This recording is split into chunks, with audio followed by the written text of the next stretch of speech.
and a 3 out of 20.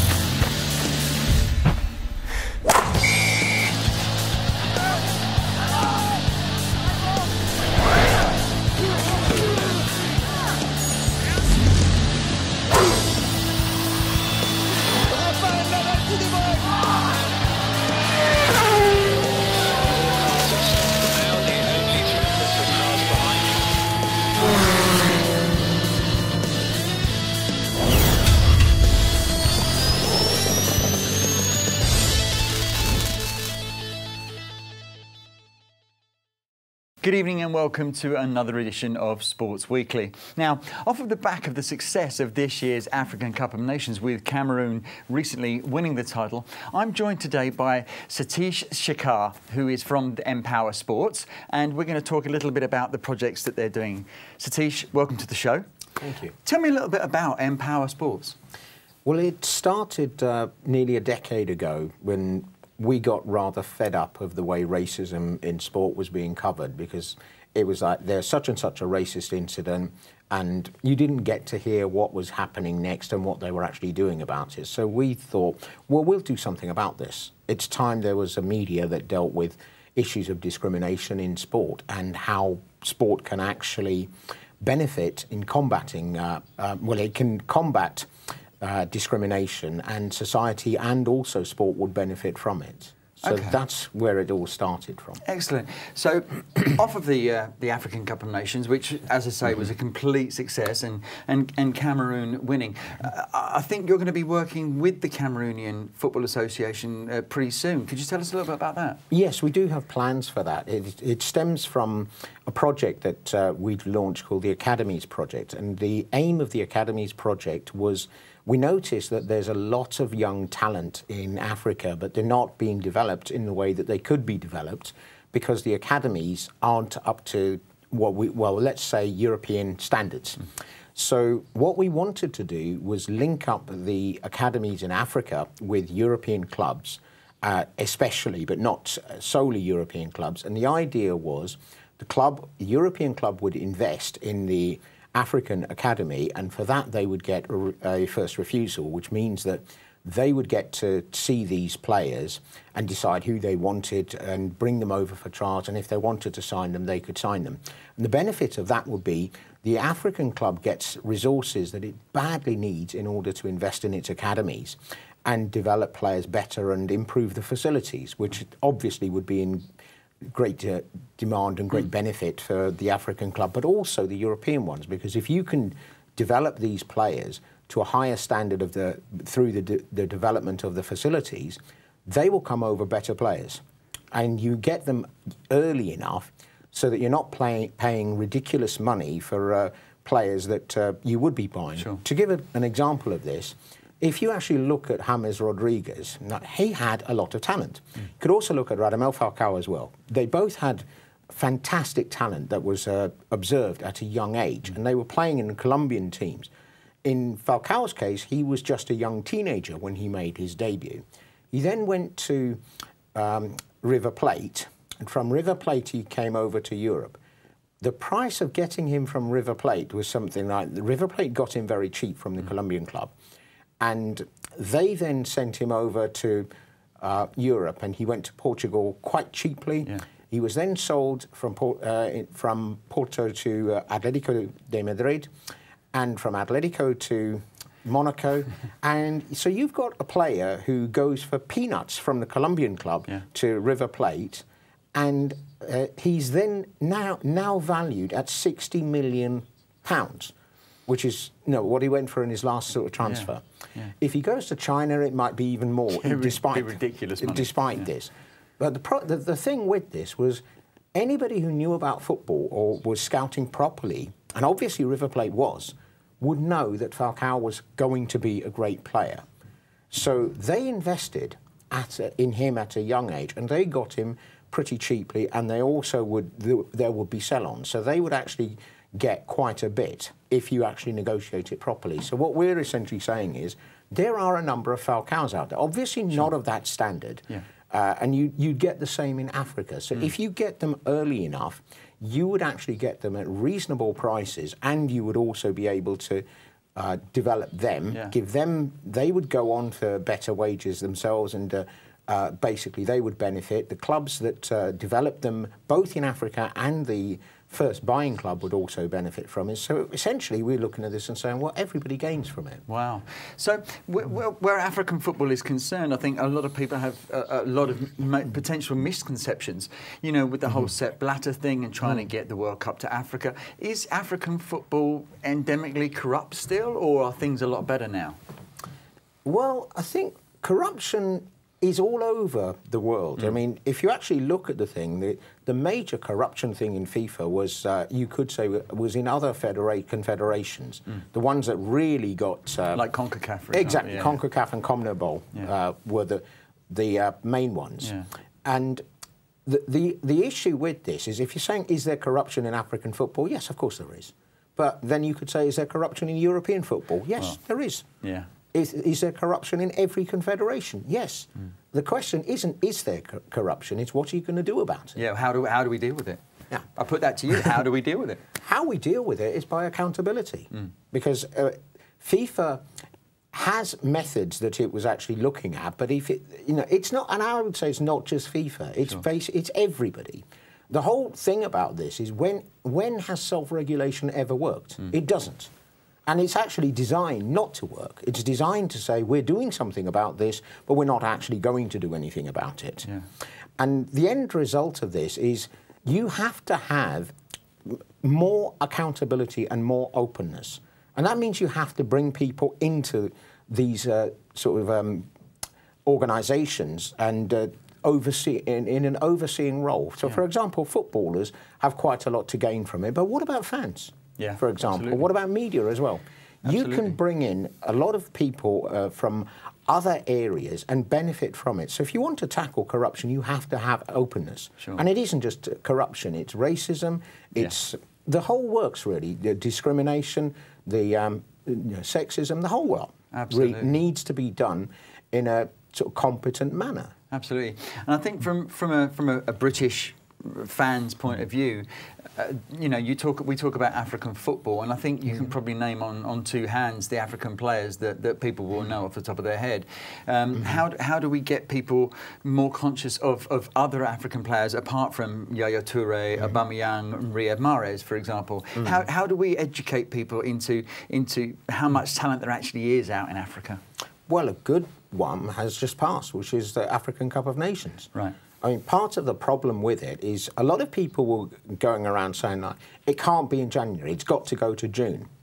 Well, if you want to kill the tournament, that's the way to do it. Absolutely. Because it's essentially any country has the right under the FIFA Charter and also under CAF's Charter to host the African Cup of Nations. Yeah. Now, realistically, if you have the African Cup of Nations in June, you are talking about the summer in the northern hemisphere of countries in Africa. Sure. That's essentially saying any country that is near the equator on the northern side of Africa cannot host the African Cup of Nations ever, because it's going to be too hot. But yet Qatar can host the World Cup, but they've moved that World Cup to December.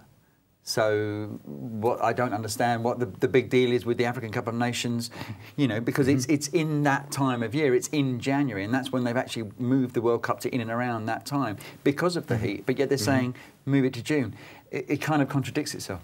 Well, it does. I mean, the point with this is, imagine the situation where you say you force CAF and the African countries to move the tournament to June.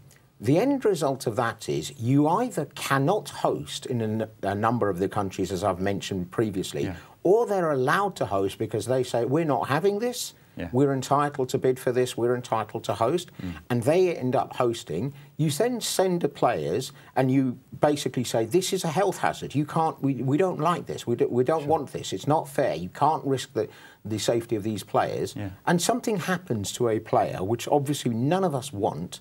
That is basically going to end the right of those nations to host it. And if you do that, you effectively end the tournament. Common sense tells you there is only one credible solution. It has to remain as it is in January or maybe even December. And that the sensible way of looking at this is European countries need to take a winter break. Now, Gianni Infantino has they've just passed the new World Cup rules with, it seems to be 148 teams or something stupid, but I know it's gone to 48 teams. Do you think that the African nations are actually going to be able to fill some of these spots, or do you think they're just going to go more and more onto the European teams to gain these places? I think it's going to be a bit of both, but I think part of the reason the African nations voted for the increase, and also Asian, is that they basically realised that with the current allocation of World Cup places, they weren't going to get an increase. Because if you want, as most football purists will say, they want it linked to performance on the pitch. Yeah. Well, how are you going to get the performance on the pitch if you're not allowed to get the experience? I mean, let's not forget, in 1966, in our World Cup, the only European, major non-European or non-South American sort of contribution was North Korea. That's right, yeah. There wasn't a single African nation there. And the reason there wasn't an African nation is Africa boycotted the '66 World Cup in qualification because they were so fed up of not having any qualification place. The end result of that was in the 1970 World Cup, they got their place for the first time, 1 out of 16. Yeah. Now, that sort of rose steadily, but not very sort of well. Now, back to Empower Sports. You're going to be doing. Have you been working in Zambia? I know you were telling me that you've done some work in Zambia just recently. We did. Well, we're going to do some more work in Zambia. Oh, cool. The Under-20 World Cup is due to be held. Sorry, let me rephrase it. The Under-20 African Cup of Nations is due to be held in Zambia later this month. It begins anyway, and we're actually planning to go there and cover the matches for the magazine, but also we plan to do some of the work that we do with the charity. For example, there's a couple of major issues, one of which is the former captain of the Zambian national team, Emi Musonda, lost a leg due to diabetes, and he's been asking for help. He basically wants a prosthetic leg and some assistance with medication and also help with setting up a business. Now, we're not doing the last part of it, but we are very much interested in trying to resolve the issues about the prosthetic leg for him and the medication. And we think football should be doing something about it, because this is a man who served his country. He was a national captain. Yes, he was a national captain at the Cup of Nations in 1982. Wow. And he has fallen on bad times, but they are not as developed in terms of helping ex-footballers as we are here. For example, they've only recently got a professional equivalent of the Professional Footballers Association in Zambia. And they're not in a position to provide the help that could be done. You were talking about corruption earlier, and it's not exactly corruption, but it is something that would actually do well for football, because we should be taking care of these people. We should be doing something about it. There is a lot of money within football, and they do a lot of charitable work. Well, how about putting some this way? The PFA obviously do it over here. You know, you've got the big examples like Paul Gascoigne and Kenny Sansom just recently that have been given all the help. So how do we educate an African society in looking after these players? Well, the African society doesn't need a great deal of education. They know what the problem is. Their problem is they don't have the resources to provide the solution to it, whereas world football does. This is something FIFA can get involved with if others can't. This is something the Confederation of African Football could possibly get involved with as well. These are, and also African businesses and things like that can actually get involved and say, no, even sponsor a project that deals with something like this. Wow. I mean, these are things that positively can be done. There are also media that can highlight these things. I mean, it isn't that difficult to do. And then you have other issues like that we've been dealing with over a long period of time, which is, for example, the Gabon plane crash, which killed the Zambian national team, or most of them. That hasn't been dealt with properly. The victims' families still have not been given answers as to exactly what happened and how it happened, and given any kind of accountability. And that is despite there having been 7 governments in Zambia despite that. Wow. Sorry, since the plane crash itself. Wow. I actually had a commitment recorded from the then sports minister promising to release the report of the Gabon plane crash, and we're still waiting. Wow. And yet, obviously, you know, we had the Chapecoense tragedy, and it seems that, you know, a lot of the victims' families have had the answers in South America as to what actually happened. It's a real shame that this happens in Africa, and I know it happens a lot. Now, where politics are concerned, we always hear about, you know, potentially governments getting involved with the national football associations. It seems that it's starting to happen here. Government have said we need to talk about the FA. Where do you stand on the FA argument with, you know, saying that there be a vote of no confidence on them? Well, why does the government need to deal with this? I mean, this is a classic example we were talking about earlier of self-regulation. The FA has had the ability to regulate itself, and so has world football, and it hasn't actually managed to do it. But it is also part of FIFA's charter that there cannot be governmental interference with national federations, and rightly so, because we were talking earlier about corruption. There's far worse that has gone on in football over many, many years, because like politicians know that people like football. And because people like football, there's votes in football. A successful football team offers the politician of the time a surge in their popularity.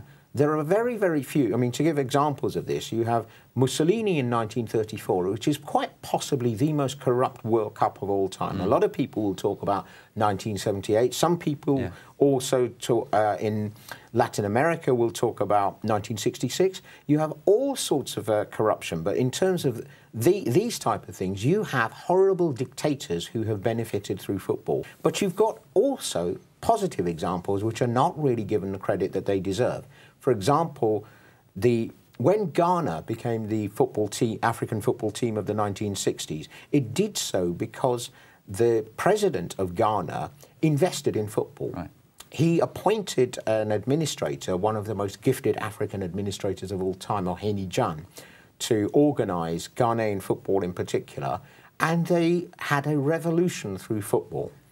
They basically showed Africans could achieve. The first great African coach in the Cup of Nations history is now the sadly deceased Charles Kumi Jamfi. He was the first person to win the Cup of Nations 3 times. And he did it because they trusted and invested in Africans organising football. So he was the African face of the Ghanaian team, which became the Black Stars. This football revolution was so strong that even the coup of 1966 couldn't dismantle it totally. They still managed to reach the Cup of Nations finals in 1968 and again in 1970. That's how strong it was. Amazing. And then you look at the other side of this, and the African federations have to take some responsibility as well, because you had the great Jamfi demoted in 1968, having won the Cup of Nations in 63 and 65. He's demoted to an assistant to a man who later became one of the great coaches. He won the World Cup, the man who succeeded. But at the time, he was a fitness trainer. Wow. Look, moving forward, we've got the next World Cup in Russia. So you were saying a little bit earlier about racism in football. Now, you know, it's been widely publicised that Russian football fans are known to have racist tendencies, or pockets of racist tendencies within their crowds. How are these African nations teams going to deal with the problem of the racism that seems to be going on Russian football terraces? Well, it's not the African teams that have to deal with it. It's essentially that way of looking at it is saying, this is your problem. How are you going to deal with it? It actually isn't their problem. It's football's problem. And football has to deal with it. Now, what they were doing is they have a monitoring system that they're looking at the behaviour of Russian crowds and providing assistance to the Russian authorities in order to sort of deal with that. So the issue isn't so much how are the African teams going to deal with it, it is how are the Russian fans and others. So let's not single out the Russians. It's not like racism is only an issue in Russia. It's only Russian. No, obviously not. No. But the key point with this is how are they going to react to it? What help are they going to provide to it? What sanctions are they going to be if it does happen? And crucially, what support is going to be provided to not just African players, but you could say foreign players, because any kind of, you could get racism directed not just at black African players, it could be directed at Asians, it could be directed at black South Americans or black Americans in the CONCACAF region, for example. And, of course, it could be directed at black Europeans as well. Sure. Or non-white Europeans. Yeah, absolutely.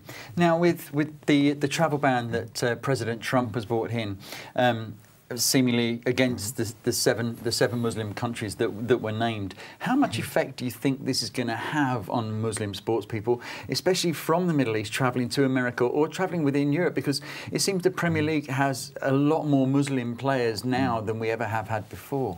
Well, I think it depends what the reaction of the governing bodies is going to be of the various sports.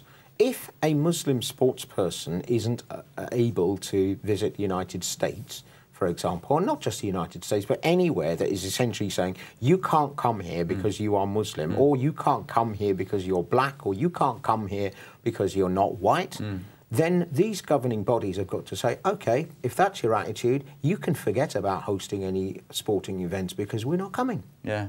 Well, if they're bidding for Los Angeles 2024, do you think that this, the kind of stuff that President Trump is now bringing into force, that's going to have a detrimental effect on their trying to host the 2024 Olympics in LA? It may well do. I mean, it kind of depends what the rest of what he continues to do. But if he doesn't do something to rein in the reactionary and racist counter sort of attacks that are occurring at the moment, that have been emboldened by his presidency, then others are just going to say, well, you know what? No. You can't host. Yeah. Or we're not coming. Yeah, fair enough. There'll be more boycotts, as we say. Okay, so what's coming up for Empowered Sports? What's the next thing on the agenda for you?